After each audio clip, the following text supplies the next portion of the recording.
Elle pria toute la nuit, mais le ciel resta muet. Pas un mot, pas un souffle, pas un signe. Dieu s'était tu, et ce silence cachait une raison que peu osent regarder en face. Mes amis, il existe un silence plus terrifiant que la tempête, plus lourd que la nuit la plus sombre. C'est le silence de Dieu. Vous l'avez cherché dans la prière, vous avez tourné les pages de sa parole avec des larmes, et pourtant, rien. Pas une voix, pas une paix, pas même un murmure au fond de votre âme. Si vous vivez cela aujourd'hui, sachez que vous n'êtes pas seul, et sachez surtout que ce silence n'est jamais un hasard. La Bible nous montre que Dieu a parlé autrefois à Saül, roi d'Israël. Il lui parlait par les songes, par les prophètes, par l'Urim. Mais un jour vint où l'Écriture dit simplement que l'Éternel ne lui répondait plus, ni par songe, ni par prophète, ni par l'Urim. Imaginez l'angoisse de cet homme, autrefois oint, autrefois choisi, se retrouvant soudain seul devant un ciel de bronze, frappant à une porte qui ne s'ouvrait plus.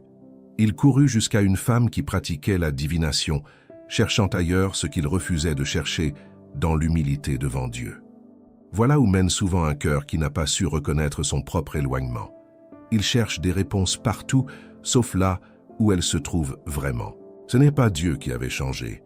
C'était le cœur de Saül qui s'était éloigné, endurci par la jalousie, la désobéissance et l'orgueil, jusqu'à ce que même sa capacité d'entendre la voix divine se soit comme desséchée en lui.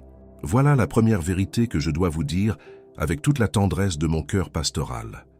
Dieu ne se tait jamais sans raison. Il n'est pas capricieux. Il n'est pas distant par nature, car sa nature même est d'être proche de ceux qui l'invoquent avec sincérité. Non, quand le ciel se ferme, c'est presque toujours parce qu'une porte s'est fermée en premier, du côté de l'homme. Charles Spurgeon, cet homme que l'on appelait le prince des prédicateurs, disait que le péché non confessé agit comme un nuage épais entre l'âme et le trône de la grâce, empêchant la lumière du visage de Dieu de percer jusqu'à nous. Ce n'est pas que Dieu se cache véritablement derrière ce nuage, c'est que nous avons nous-mêmes tissé ce voile, fil après fil, par nos compromis silencieux et nos désobéissances répétées. Et le plus troublant, c'est que ce voile se tisse souvent sans bruit, sans drame apparent, simplement par accumulation de petites négligences que nous avons appris à justifier. Pensez à cela un instant. Combien de fois avons-nous prié tout en gardant quelque part une amertume que nous refusons de déposer? Combien de fois avons-nous demandé la présence de Dieu tout en continuant en secret une pratique que nous savons contraire à sa volonté? Le prophète Ésaïe l'a dit avec une clarté qui devrait nous faire trembler. Ce sont nos iniquités qui mettent une séparation entre nous et notre Dieu, et ce sont nos péchés qui cachent sa face, au point qu'il n'entend plus, aussi fort que nous crions vers lui. Mais attention, mes amis, il ne faut jamais confondre le silence de la discipline avec l'abandon. Dieu peut se retirer un temps, comme un père qui laisse son enfant ressentir le poids de son choix, non pour le détruire, mais pour le ramener. Pensez à la parabole du fils prodigue. Le silence du père pendant les années d'éloignement de son fils n'était pas de l'indifférence. C'était une attente patiente, remplie d'espérance, les yeux fixés sur la route, guettant le moindre signe de retour. Ainsi est souvent le silence de Dieu envers ceux qu'il aime profondément. Le silence divin est souvent pédagogique avant d'être punitif. Il est la voix douce de l'esprit qui dit « Sans mots, viens, reviens. Examine ton cœur, dépose ce fardeau que tu portes seul depuis trop longtemps. » Il y a une autre raison, plus terrible encore, que je dois aborder avec vous. Certaines personnes cessent d'entendre Dieu, non pas parce qu'elles ont commis une faute ponctuelle, mais parce qu'elles ont endurci leur cœur de façon durable, refusant obstinément chaque appel, chaque conviction, chaque occasion de repentance. L'Écriture parle de ceux dont la conscience est comme cautérisée, insensible, incapable de ressentir la brûlure de la vérité, semblable à une peau qui, à force d'être exposée au feu, ne sent plus rien du tout. C'est un état grave, mes amis, mais ce n'est jamais irréversible tant qu'il y a souffle de vie. Le Dieu que nous servons est celui qui ressuscite les morts et ranime les cœurs les plus desséchés, pour peu qu'ils cessent enfin de résister. Je pense à ces croyants fatigués qui me disent, avec les yeux baissés, que leur prière ressemble à un mur, que leur lecture de la Bible est devenue mécanique, vide, sans saveur, comme un rituel accompli par habitude plutôt que par foi vivante. Peut-être vous reconnaissez-vous dans ces mots. Peut-être portez-vous depuis des mois cette lassitude spirituelle que vous n'osez confier à personne, de peur d'être jugé ou incompris par ceux qui vous entourent à l'église ou dans votre famille. Si c'est le cas, je ne veux pas simplement vous laisser dans le constat du problème. Je désire vous conduire vers la restauration, car c'est bien là le cœur de l'Évangile. Dieu ne désire pas votre condamnation. Il désire votre retour, les bras grands ouverts. C'est exactement pour cette raison que j'ai préparé, avec un profond souci pastoral pour vous, qui traversez cette sécheresse spirituelle, ce guide intitulé « 21 jours pour restaurer votre intimité avec Dieu ». Ce n'est pas un simple document de plus à lire distraitement. C'est un chemin concret, jour après jour, pour démolir les murs invisibles qui se sont dressés entre votre âme et la présence du Seigneur, pour retrouver cette sensibilité spirituelle que le poids de la vie, les blessures et les habitudes ont peut-être émoussé avec le temps.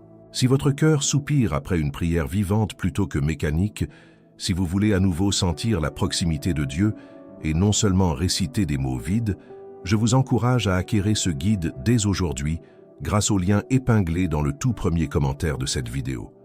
Ne restez pas dans cette distance qui vous fait tant souffrir en silence. Et parce que ce chemin de restauration ne fait que commencer, je vous invite dès maintenant à vous abonner à cette chaîne afin de ne manquer aucun enseignement qui pourra fortifier votre marche avec Dieu. Restez avec moi, car nous allons maintenant descendre plus profondément dans les Écritures pour comprendre comment reconnaître les signes précis de cet éloignement et surtout, comment Dieu lui-même prépare toujours un chemin de retour pour quiconque le cherche avec un cœur sincère. Il existe des signes, mes amis, des signes précis que notre âme nous envoie bien avant que le silence de Dieu ne devienne total. Le premier de ces signes, c'est la prière qui s'appauvrit. Vous priez encore, mais vos mots se répètent sans vie, comme une formule apprise par cœur que l'on récite sans y penser vraiment. Vous vous surprenez peut-être à finir une prière sans pouvoir dire précisément ce que vous venez de demander, tant votre esprit était ailleurs pendant que vos lèvres bougeaient. Ce n'est pas un péché en soi, c'est un symptôme, comme une fièvre qui annonce un mal plus profond qu'il faut examiner avec honnêteté. Ce n'est pas que Dieu ait cessé d'écouter à cet instant précis, c'est que votre cœur, lui, a commencé à se retirer de la conversation bien avant vos lèvres. La prière véritable exige une présence, une ouverture, un abandon sincère. Quand ces éléments manquent, les mots deviennent creux, même s'ils sont théologiquement corrects. Le deuxième signe, plus subtil encore, c'est la perte du goût pour la parole. Autrefois, ouvrir votre Bible vous procurait une joie particulière, une faim que rien d'autre ne comblait. Aujourd'hui, peut-être, ces pages vous semblent lointaines, presque étrangères, comme un livre que l'on connaît par cœur mais qui ne nous touche plus. David, cet homme selon le cœur de Dieu, connaissait bien ce danger. Dans le psaume 51, après sa chute terrible avec Bath-Sheba, il ne demande pas seulement le pardon, il supplie Dieu de ne pas lui retirer son esprit, de lui rendre la joie de son salut.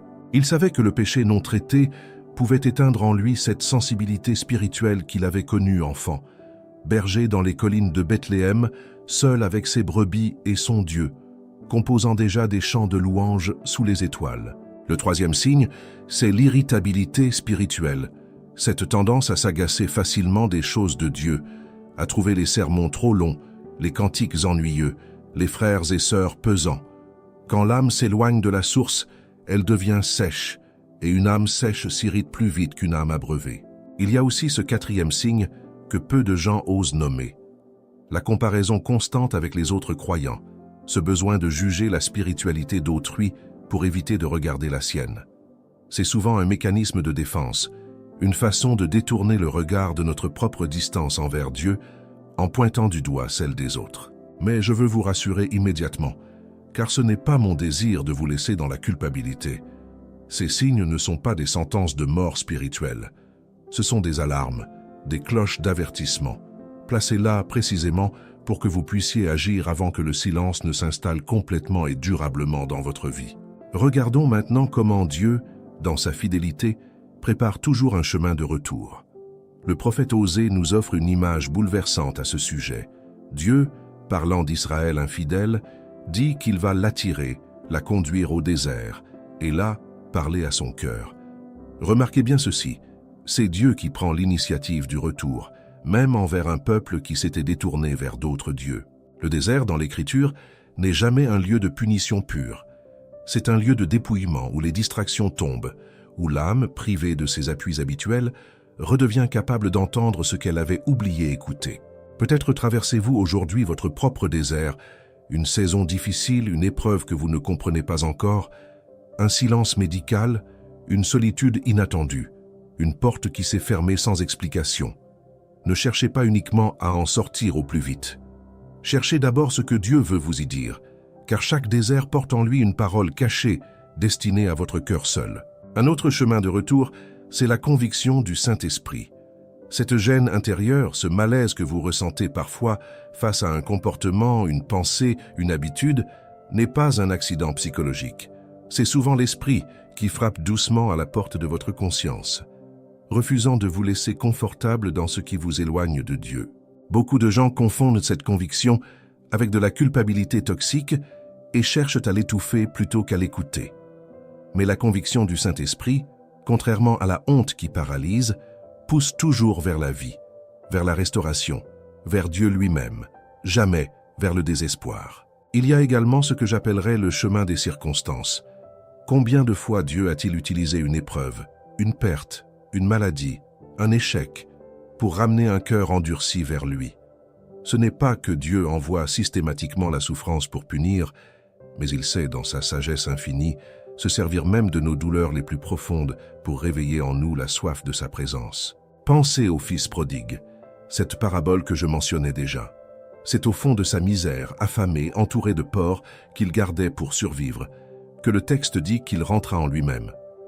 Ce fut précisément dans ce lieu de dénuement total qu'il retrouva la mémoire de la maison de son père et le désir d'y retourner. Ne méprisez donc jamais les saisons difficiles que vous traversez actuellement. Elles ne sont peut-être pas la punition que vous redoutez, mais l'instrument que Dieu utilise patiemment pour vous ramener à lui, loin des idoles subtiles qui avaient pris, sans que vous vous en rendiez compte, la première place dans votre cœur. Enfin, il existe un dernier chemin, le plus direct de tous, la simple décision de la volonté. Il arrive un moment où, malgré tous les signes, toutes les convictions, toutes les circonstances, rien ne remplace la décision ferme de dire à Dieu « Je reviens, je me repens, je choisis de nouveau de te chercher de tout mon cœur », sans attendre de ressentir quoi que ce soit avant d'agir. Trop de croyants attendent un sentiment particulier avant de revenir à Dieu, une émotion forte, une larme, un frisson. Mais la foi n'attend pas toujours le sentiment pour agir. Parfois, c'est l'action posée dans l'obéissance qui précède et qui finit par réveiller le sentiment endormi. C'est exactement ce que fit le Fils prodigue. Il ne s'est pas contenté de ressentir du remords dans le lointain pays. Il s'est levé, il a marché, il est allé vers son Père. La restauration commence souvent par un pas concret, une décision posée, avant même que les émotions ne suivent. Dans la prochaine partie, nous verrons comment reconnaître la différence entre un simple silence passager que traverse tout croyant sincère et un endurcissement plus profond qui exige une démarche de repentance plus radicale.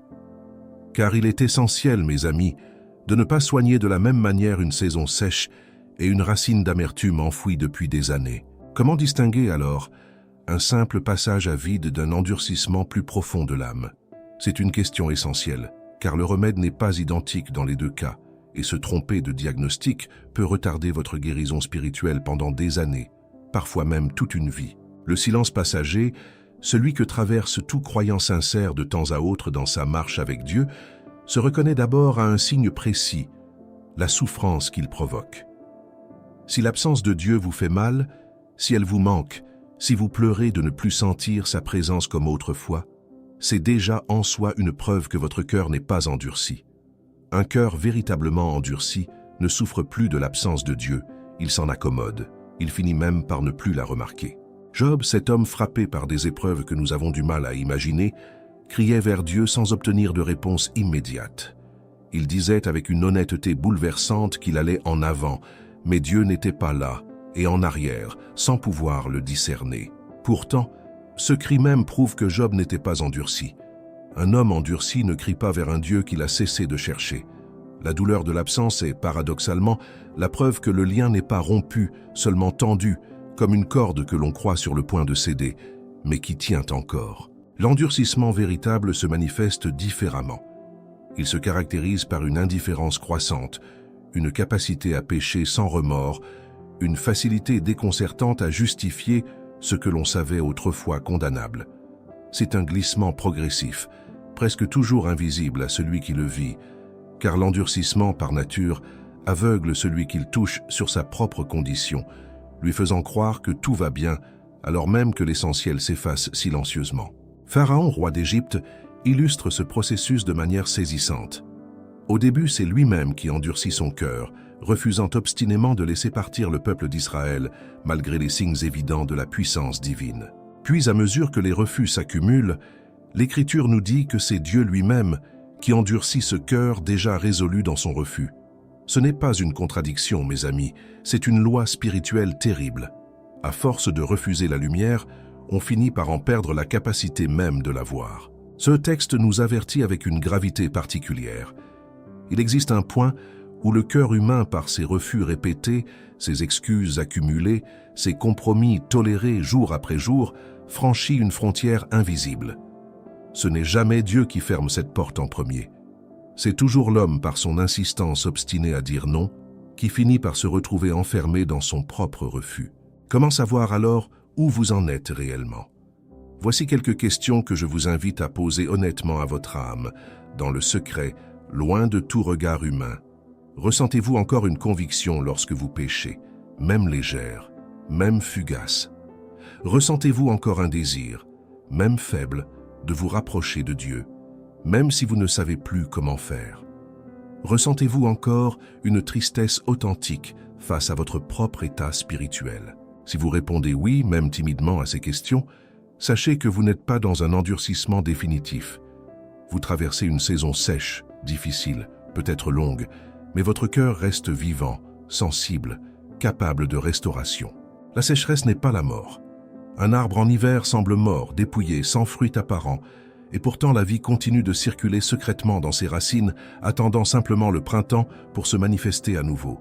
Ne jugez donc jamais votre condition spirituelle uniquement sur ce que vous ressentez en surface. Mais si vous constatez, avec une honnêteté douloureuse, que rien de tout cela ne vous touche plus, que vous péchez sans le moindre trouble, que l'idée même de Dieu vous laisse froid, sachez que ce n'est pas non plus une sentence irrévocable. Tant que vous respirez, tant que ce message même parvient jusqu'à vos oreilles aujourd'hui, la porte de la grâce reste ouverte, car Dieu lui-même utilise en cet instant sa parole pour frapper une dernière fois à la porte de votre cœur. L'apôtre Paul, avant sa conversion, était l'exemple même d'un cœur endurci, persécutant les chrétiens avec une violence religieuse terrible, convaincu de bien faire au nom de sa foi mal orientée, allant même jusqu'à approuver la mort de croyants innocents. Et pourtant, sur le chemin de Damas, une lumière l'arrêta net, et cet homme au cœur de pierre devint l'un des plus grands témoins de la grâce dans toute l'histoire de l'Église. Si Dieu a pu atteindre Saul de Tarse dans son aveuglement le plus total, il peut certainement atteindre le cœur que vous croyez trop endurci, trop loin, trop abîmé pour être restauré. Il existe une différence fondamentale entre les deux états dont je vous parle aujourd'hui, et je veux insister sur ce point avec la plus grande clarté possible. La saison sèche demande de la patience, de la persévérance dans la prière même sans sentiment, de la fidélité dans les petites disciplines spirituelles, malgré l'absence apparente de résultats immédiats. L'endurcissement, lui, exige quelque chose de plus radical, une rupture nette, une confession complète, un abandon volontaire de ce qui a construit pierre après pierre ce mur entre votre âme et Dieu. Certains d'entre vous reconnaissent peut-être, en cet instant précis, qu'ils ont laissé s'installer une pratique, une relation, une habitude qu'ils savent contraire à la volonté de Dieu et qu'ils ont fini par s'y habituer au point de ne plus la remettre en question. Je vous parle avec tendresse, mais aussi avec la fermeté que réclame l'amour véritable. Ce n'est pas en continuant de tolérer ce compromis que le silence de Dieu cessera dans votre vie. C'est en osant, aujourd'hui même, nommer les choses par leur nom devant lui, sans excuse, sans détour, sans justification. La bonne nouvelle, celle qui devrait résonner en vous comme une cloche d'espérance au milieu de cet examen parfois douloureux, c'est que Dieu ne s'est jamais lassé de recevoir un cœur brisé et contrit. Le psalmiste l'affirme avec force. Les sacrifices agréables à Dieu sont un esprit brisé, un cœur brisé et contrit, qu'il ne méprise jamais. Quel que soit votre état aujourd'hui, sécheresse passagère ou endurcissement plus ancien, la porte reste ouverte à quiconque vient à lui avec sincérité. Dans la partie suivante, nous allons explorer plus concrètement les étapes pratiques de la restauration, ce chemin précis que la Bible elle-même trace avec patience pour quiconque désire sincèrement revenir vers Dieu après une période d'éloignement, aussi longue ou aussi profonde ait-elle été. La première étape de toute restauration véritable, c'est la reconnaissance honnête de son état. Cela semble simple, presque évident, et pourtant c'est souvent l'étape la plus difficile, celle que nous évitons le plus longtemps, préférant nous raconter des histoires, plutôt que d'affronter la réalité nue de notre condition spirituelle. Le roi David, encore lui, offre un exemple saisissant de ce refus initial. Après son péché avec Bathsheba, il resta près d'1 an sans confesser sa faute, poursuivant son quotidien, régnant, gouvernant, comme si de rien n'était. Mais il raconte lui-même dans le psaume 32 que pendant tout ce temps ses os se consumaient, que sa vigueur se desséchait comme par une chaleur d'été. Le péché caché ne disparaît jamais simplement parce qu'on refuse de le nommer. Il continue de ronger, en silence, jusqu'à ce qu'on ose enfin l'exposer devant Dieu. Ce fut le prophète Nathan qui, par une simple parabole, ouvrit les yeux de David sur sa propre condition. Parfois, Dieu utilise une circonstance, une parole entendue par hasard, un verset qui nous frappe soudainement, pour nous faire enfin voir ce que nous refusions de regarder depuis des mois, parfois des années. La deuxième étape, c'est la confession sincère, sans minimisation ni justification. Il est tentant, lorsque nous confessons une faute, d'y ajouter immédiatement des explications atténuantes, des circonstances qui, selon nous, rendraient notre péché plus compréhensible. Mais la véritable confession biblique ne cherche pas à se défendre. Elle nomme le mal tel qu'il est, sans phare, devant celui qui connaît de toute façon déjà chaque détail de notre cœur. Jean l'apôtre écrit avec une clarté rassurante que si nous confessons nos péchés, Dieu qui est fidèle et juste nous les pardonne et nous purifie de toute injustice. Remarquez la promesse, fidèle et juste. Ce n'est pas un pardon capricieux, dépendant de l'humeur divine du moment. C'est une promesse ferme, garantie par le caractère même de Dieu, à quiconque vient à lui avec un cœur sincère. La troisième étape, souvent négligée, c'est la restitution lorsque celle-ci est possible et nécessaire. Zachée, le collecteur d'impôts que Jésus rencontra à Jéricho, ne se contenta pas de dire qu'il croyait. Il annonça immédiatement qu'il rendrait 4 fois ce qu'il avait extorqué injustement. La vraie repentance produit toujours des fruits concrets, visibles, mesurables dans nos relations et nos actions quotidiennes. Cela ne signifie pas que chaque situation exige une restitution matérielle, mais cela signifie que la repentance authentique dérange nos habitudes, bouscule notre confort, nous pousse à réparer ce qui peut encore l'être, à demander pardon à ceux que nous avons blessés, à corriger ce qui doit l'être dans notre conduite présente. La quatrième étape, c'est le renouvellement des disciplines spirituelles, mais avec une nuance importante que je veux souligner avec force. Il ne s'agit pas de revenir à la prière et à la lecture biblique par pure obligation religieuse, comme on reprendrait un régime après des excès. Il s'agit de redécouvrir ces pratiques comme des espaces de relations vivantes, non comme des cases à cocher pour apaiser une conscience coupable. Beaucoup de croyants, dans leur désir sincère de restauration, retombent dans un légalisme épuisant, multipliant les efforts religieux sans jamais retrouver la joie qu'ils recherchent. La restauration n'est pas une question de performance spirituelle accrue. C'est une question de cœur qui se rouvre doucement, progressivement, à la présence de celui qui l'avait mis de côté. La cinquième étape, essentielle et pourtant si souvent oubliée, c'est la patience envers soi-même durant ce processus. La restauration n'est presque jamais instantanée sur le plan du ressenti, même si le pardon divin, lui, est immédiat dès la confession sincère. Il peut s'écouler des semaines, parfois des mois avant que la joie spirituelle revienne pleinement, avant que la prière retrouve sa saveur d'antan. Ne vous découragez donc pas si, après avoir confessé, après avoir posé des actes concrets de repentance, vous ne ressentez pas immédiatement la présence de Dieu comme vous l'espériez. La foi marche souvent devant le sentiment, et non l'inverse. Continuez à chercher, Continuez à frapper à cette porte, même dans l'obscurité apparente, même lorsque le ciel semble encore silencieux malgré vos efforts sincères, car la promesse demeure. Quiconque cherche trouve, quiconque frappe, on lui ouvrira. Il y a également une 6e étape que je considère indispensable. Entourez-vous d'un accompagnement fraternel, sincère. La restauration solitaire est fragile, exposée aux rechutes, aux découragements qui reviennent sans témoin pour nous relever. L'Écriture nous exhorte à confesser nos fautes les uns aux autres et à prier les uns pour les autres, afin d'être guéris. Trouvez, si vous ne l'avez pas encore, une personne de confiance, mûre dans la foi, à qui vous pouvez ouvrir votre cœur sans crainte du jugement. La honte grandit dans le secret et s'affaiblit dans la lumière partagée avec un frère ou une sœur bienveillant. Ce n'est pas un signe de faiblesse que de demander de l'aide, c'est au contraire une preuve de sagesse et d'humilité authentique. Enfin, la 7e étape, celle qui couronne toutes les autres, c'est le renouvellement de votre identité en Christ. Trop souvent, après une période d'éloignement, nous continuons à nous voir à travers le prisme de notre échec passé, comme si notre péché définissait désormais qui nous sommes pour toujours. Mais l'Écriture nous enseigne autre chose. Si quelqu'un est en Christ, il est une nouvelle création. Les choses anciennes sont passées. Voici que toutes choses sont devenues nouvelles. Cette vérité n'est pas un slogan encourageant vide de substance. C'est le fondement même sur lequel repose toute restauration durable.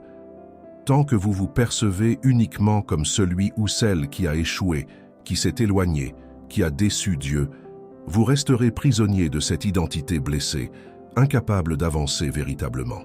Mais lorsque vous acceptez de vous voir tel que Dieu vous voit désormais, pardonner, restaurer, aimer sans condition, quelque chose change profondément dans votre manière même de marcher avec lui, dans votre façon de prier, de servir, et même de vous regarder chaque matin. Ce chemin que je viens de vous décrire n'est pas théorique. Il a été emprunté par des générations de croyants avant nous, des hommes et des femmes qui, comme vous peut-être aujourd'hui, se croyaient trop loin, trop abîmés, trop silencieux dans leur relation avec Dieu pour espérer un retour véritable. Et pourtant, chacun d'entre eux a découvert que la grâce divine dépasse toujours l'ampleur de notre éloignement, aussi vaste celui-ci est-il pu sembler. Dans la partie suivante, nous verrons comment maintenir cette restauration dans la durée, comment éviter de retomber dans les mêmes schémas qui avaient conduit en premier lieu à ce silence douloureux entre votre âme et votre Créateur. Maintenir une restauration dans la durée demande une vigilance différente de celle qui nous a permis de revenir vers Dieu au départ. Beaucoup de croyants connaissent des retours passionnés, des larmes sincères, des résolutions fermes, pour ensuite retomber, quelques mois plus tard, dans exactement le même schéma qui les avait éloignés la première fois. Cette réalité n'est pas une fatalité, mais elle mérite d'être regardée en face avec lucidité. Comprendre pourquoi cela arrive si souvent nous aide à construire quelque chose de plus solide, quelque chose qui résiste au temps et aux tempêtes ordinaires de la vie. La première raison de ces rechutes, c'est que nous traitons souvent le symptôme sans jamais toucher la racine. Vous confessez une habitude précise, vous vous en détournez pendant un temps, mais si vous n'avez pas identifié ce qui, dans votre cœur, vous poussait vers cette habitude en premier lieu, le même vide reviendra vous chercher tôt ou tard, peut-être sous une forme légèrement différente. Jésus enseignait quelque chose de troublant à ce sujet. Il racontait qu'un esprit impur, chassé d'un homme, parcourt des lieux arides, puis décide de retourner dans sa maison. La trouvant vide, balayée, mise en ordre, il revient accompagné de 7 autres esprits pires que lui. Et l'état de cet homme devient pire qu'au commencement. La leçon est claire. Une vie simplement débarrassée d'un mal, sans être remplie par une présence nouvelle, reste vulnérable, même après une restauration apparente. Le vide n'attend jamais longtemps avant d'être rempli par quelque chose, pour le meilleur ou pour le pire. Voilà pourquoi la deuxième clé du maintien spirituel, c'est le remplissage, et non seulement le nettoyage. Il ne suffit pas de retirer ce qui vous éloignait de Dieu. Il faut activement remplir cet espace laissé vacant par une relation vivante, par des habitudes nourrissantes, par une communauté qui vous soutient dans votre marche quotidienne. Pensez à un champ que l'on désherbe sans jamais y planter de nouvelles semences. Les mauvaises herbes reviendront inévitablement, car la terre nue n'attend qu'à être occupée par quelque chose. Si vous vous contentez de retirer le mal sans cultiver le bien à sa place, vous préparez sans le vouloir le terrain de votre prochaine rechute. C'est pourquoi il est si important de remplacer chaque habitude abandonnée par une pratique nouvelle, nourrissante, qui occupe véritablement l'espace et le temps que l'ancienne habitude occupait autrefois dans votre quotidien. La troisième clé, c'est l'établissement de limites concrètes autour des zones de fragilité que vous connaissez désormais mieux que quiconque. Job, dont je vous parlais précédemment, disait avoir fait une alliance avec ses yeux pour ne pas arrêter son regard sur ce qui pourrait le faire trébucher. Cette décision n'était pas de la faiblesse, c'était une sagesse pratique, une reconnaissance honnête de ses propres vulnérabilités. Identifiez dans votre propre vie les circonstances, les moments, les environnements qui vous fragilisent particulièrement. Ce n'est pas de la lâcheté que d'éviter certaines situations, tant que votre cœur n'est pas suffisamment affermi pour les affronter sans danger. C'est de la prudence spirituelle, la même que recommande l'Écriture à quiconque prend au sérieux sa marche avec Dieu, jour après jour, sans naïveté ni présomption excessive. La quatrième clé, souvent sous-estimée, c'est la régularité plutôt que l'intensité. Beaucoup de croyants, dans leur enthousiasme du retour, adoptent des pratiques spirituelles extrêmement intenses pendant quelques semaines avant de s'épuiser et d'abandonner complètement. Il vaut mieux 10 minutes de prière chaque jour pendant des années qu'une heure quotidienne pendant un mois suivi d'un abandon total. La constance construit quelque chose que l'intensité passagère ne peut jamais bâtir. Une habitude enracinée, une relation stable, un rythme de vie qui ne dépend plus uniquement de votre motivation du moment, mais qui devient, avec le temps, une partie intégrante de qui vous êtes devant Dieu. La cinquième clé, c'est l'acceptation réaliste que la perfection n'est pas l'objectif. Certains croyants, après une période d'éloignement, deviennent paradoxalement plus durs envers eux-mêmes, exigeant une perfection immédiate qui n'a jamais existé chez aucun être humain, pas même chez les plus grands hommes de Dieu dans l'Écriture. Pierre, cet apôtre que Jésus lui-même a choisi pour bâtir son Église, a renié son Seigneur 3 fois la même nuit, sous la pression de la peur, après avoir pourtant promis de ne jamais l'abandonner, même au prix de sa propre vie. Et pourtant, ce même Pierre est devenu, après sa restauration, l'un des piliers les plus solides de la foi chrétienne primitive. La restauration ne produit pas des êtres parfaits, elle produit des êtres humbles, conscients de leur fragilité, mais résolument attachés à la grâce qui les porte malgré tout. La sixième clé, c'est de célébrer les petites victoires plutôt que de vous focaliser uniquement sur les chutes occasionnelles. Le chemin spirituel n'est pas une ligne droite parfaite. Il ressemble davantage à une montée sinueuse avec des replis, des hésitations, mais une direction générale qui, avec le temps, vous rapproche de plus en plus de Dieu si vous persévérez sans vous décourager face aux détours. Ne mesurez pas votre progression uniquement à l'absence totale de faiblesse, mais à votre capacité grandissante à vous relever rapidement après une chute, à ne plus rester des mois dans la culpabilité paralysante comme autrefois, à revenir vers Dieu en quelques heures ou quelques jours plutôt qu'en plusieurs années. Enfin, la septième clé, celle qui englobe toutes les autres, c'est de garder devant les yeux la raison profonde pour laquelle vous cherchez cette intimité avec Dieu.